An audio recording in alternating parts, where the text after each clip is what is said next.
Sementara itu pemirsa PLT Kepala BPS Amalia Hadi Ninggar Widyasanti mengatakan jumlah ini naik sebesar 2,23% dibandingkan Juli 2024 secara bulanan dan naik 18,30% dibandingkan bulan yang sama pada tahun lalu.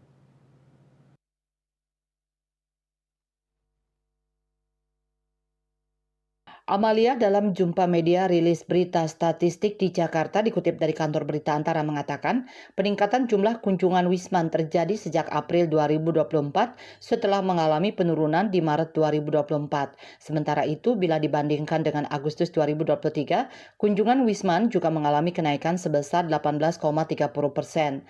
Pemulihan sektor pariwisata di Indonesia ditandai dengan adanya peningkatan jumlah kunjungan Wisman secara kumulatif dari Januari hingga Agustus 2024 yang mencapai 9,09 juta kunjungan, naik 20,38% dibandingkan periode yang sama tahun 2023.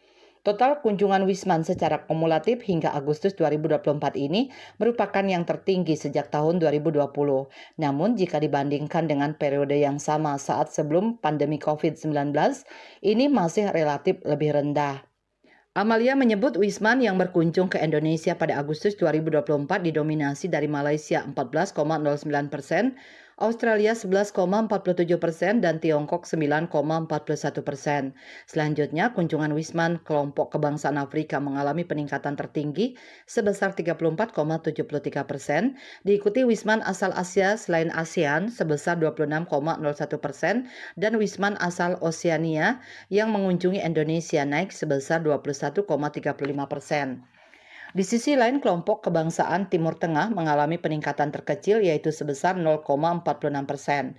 Selain itu, jika dibandingkan Juli 2024, secara bulanan, kunjungan Wisman mengalami peningkatan di sebagian kelompok kebangsaan.